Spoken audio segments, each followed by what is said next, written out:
একটি রাজনৈতিক দল নতুন সৃষ্টি হয়েছে, এখনো নিবন্ধন পায় নাই, এনসিপি। কেউ কেউ বলেন ন্যাশনাল চিলড্রেন পার্টি, কেউ কেউ বলেন ন্যাশনাল সার্কাস পার্টি। ওরা ছোট মানুষ, ভুল করছে, কিন্তু ভুল কিন্তু মাত্রাতিরিক্ত করছে।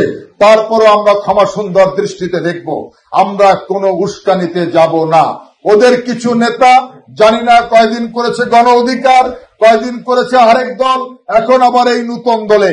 ওদের চরিত্র সম্পর্কে আমাদেরকে জানা হয়ে গেছে। ওরা আমাদেরকে, বিএনপির নেতা কর্মীদেরকে চাঁদাবাজ বলে আখ্যায়িত করতে চায়, চাঁদাবাজের তকমা আমাদের গায়ে লাগাতে চায়। কিন্তু ইতিমধ্যে বাংলাদেশের মানুষ প্রমাণ পেয়েছে ওরা চাঁদাবাজের দাদা। বিএনপির নেতা কর্মীরা ওদের কাছ থেকে চাঁদাবাজি শিখতে হবে, কিন্তু আমরা এই কাজটা করব না, ওদের কাছ থেকে শিখব না। আমরা আপনাদের কাছে বিনীত অনুরোধ রাখতে চাই, ওদের কোনো উস্কানিতে আমরা পা দিব না। কথা ক্লিয়ার? বাংলাদেশে একটি গোষ্ঠী যারা ভেস্তের টিকিট বিক্রি করে থাকেন, অনেকে তাদেরকে বট বাহিনী হিসাবে আখ্যায়িত করেন। এই বট বাহিনী এবং এই ভেস্তের টিকিট বিক্রিওয়ালারা বাংলাদেশের মানুষকে বিভ্রান্ত করছে, মিথ্যাচার করছে। ওরা বারবার আমাদের পায়ে পাড়া দিয়ে ঝগড়া বাঁধাবার চেষ্টা করছে। ওরা আমাদের আবেগ এবং অনুভূতির জায়গায় বারবার আঘাত করছে। মনে রাখবেন, জিয়া পরিবার, খালেদা জিয়া, তারেক রহমান, জিয়াউর রহমান আমাদের আবেগ এবং অনুভূতির জায়গা।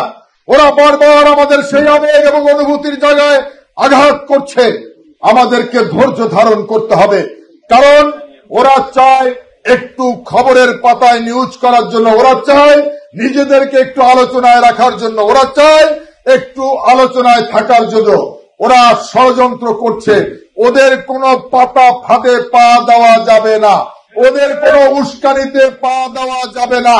পার্টির ভারপ্রাপ্ত চেয়ারম্যান, আমাদের সাংগঠনিক অভিভাবক আমাদেরকে বলেছে যে ওরা আমাকে আঘাত করছে, আমার বাবাকে আঘাত করছে, আমার মাকে আঘাত করছে, আমার ঘরের একটা পোষা বিড়াল তাকে ওরা আঘাত করছে। আমি কিন্তু মাথা ঠান্ডা রেখেছি, আমি কিন্তু ধৈর্য ধারণ করছি। মহান আল্লাহ রাব্বুল আলামিন ধৈর্যশীল মানুষকে পছন্দ করেন, সেজন্য আমরা সর্বোচ্চ ধৈর্য ধারণ করব, কোন ষড়যন্ত্রে আমরা পা দেব না। Message clear? ওদের কোন পাতা ফাঁদে আমরা পা দিব না।